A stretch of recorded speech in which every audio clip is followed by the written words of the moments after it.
बिल्कुल बिल्कुल, बहुत गर्म हो रखा है सेक्टर, पेपर सेक्टर, और पदमजी पेपर मैं वहां से लाया हूं जो ऑलरेडी काफी तेज हो रखा है। रीजन बीइंग कि आज एक तो स्टार पेपर दिया, इतना बड़ा कोइंसिडेंस है, शायद आपने Shesha Sahib paper pick of the day पे भी दिया है। तो मेरे तो क्या है कि सारे आज ये जेम्स स्टॉक का स्टार पेपर मैंने रिसेंटली जेम्स के तौर पे दिया था, और मैंने 2-3 बार ये स्टॉक को रेकमेंड किया हुआ है दूसरे दूसरे सेगमेंट्स में, और ये बहुत धीरे चला मगर चलने के बाद जबरदस्त चला। और आपने बहुत अच्छा पॉइंट एक नोट किया था, वो था प्लेजिंग को लेकर, जिसकी वजह से मैं पहले नहीं दे रहा था, फिर आपने वो पॉइंट को और बेटर, मैं भी यही रीएम्फसाइज किया था कि आप प्लेजिंग ले रहे हो मगर आप अपनी कंपनी को डेट फ्री रख रहे हो। So that was a very good this thing, और जबरदस्त पेडिग्री है, जबरदस्त ग्रुप बैकिंग है।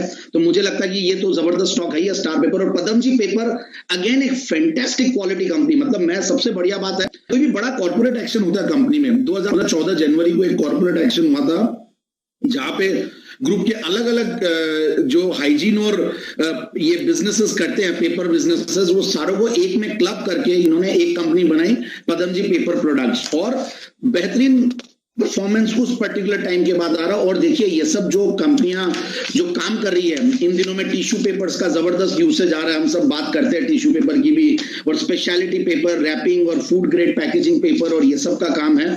तो ये सेगमेंट वैसे ही बहुत जबरदस्त है, हॉट सेगमेंट है, और मुझे लगता है कि लॉकडाउन के दौरान भी ये सारे चल ही थे। तो crepe tissues, towels, decor grades के papers, food grade, pharma grade के, even super calender grades, speciality grades, जो स्पेशलिटी पेपर में, ये पेपर कंपनियों में भी एक अलग तरीके का काम करते हैं नॉर्मल पेपर से हटके। सो दैट रियली इम्प्रेस्ड मी। और मैं आज इतना चला हुआ स्टॉक था क्योंकि पेपर स्टॉक पूरे गर्म थे, फिर भी मैंने बोला कि नहीं, ये स्टॉक देना जरूरी है। कई बार ऐसा होता है कि ये स्टॉक आज बहुत सेक्टर गर्म है, मार्केट भी ठीक है और माहौल बहुत जबरदस्त गर्म है मिड कैप स्मॉल कैप का, नीचे आने पे जरूर से स्टॉक को लेने की कोशिश कीजिएगा, क्योंकि ऑलरेडी जब बहुत ओवर हीटेड होता है तो एसआईपी की तरह लीजिए, आप थोड़ा थोड़ा करके स्टैगर्ड बाइंग कीजिए। अब मैं फंडामेंटल्स पे आता हूं तो दैट रियली इंप्रेसेस मी। 7-7.5 के पी मल्टीपल पे है, और रिटर्न ऑन कैपिटल एम्प्लॉयड करीब 19-20 के लगभग, रिटर्न ऑन इक्विटी 17 के लगभग, डिविडेंड देती है करीब 0.25% के लगभग, और बुक वैल्यू भी बहुत ज्यादा नहीं है, 32-33 price to book value multiple पे भी बहुत महंगा नहीं है, और almost zero debt company, negligible debts है। पिछले 3 साल की प्रॉफिट की कैगर 32-33% है, 5 साल की प्रॉफिट की कैगर 38% के लगभग है। So that really impresses me again. और मुझे जो फंडामेंटल्स देख रहा हूं मैं, सब कुछ बहुत बढ़िया लग रहा है। और क्वार्टरली रिजल्ट्स, मार्च 2020 में 4 करोड़ का पैट था, उसके सामने मार्च 2021 में 21 करोड़ का पैट है। सो गजब का परफॉर्मेंस है, और मुझे लगता है कि शेयर होल्डिंग पैटर्न में देखता हूं तो कंटिन्यूअसली प्रोमोटर्स ने अपने शेयर होल्डिंग को बढ़ाया है, सितंबर क्वार्टर में, दिसंबर क्वार्टर में, मार्च क्वार्टर में। और जेटिया ग्रुप है, बहुत पुराना ग्रुप है, बॉम्बे में काला घोड़ा में इनकी ऑफिस है, तो बहुत लोग देखते भी होंगे। मैं बचपन से, मैं भी जब बॉम्बे पढ़ता तो मैंने देखा हुआ है।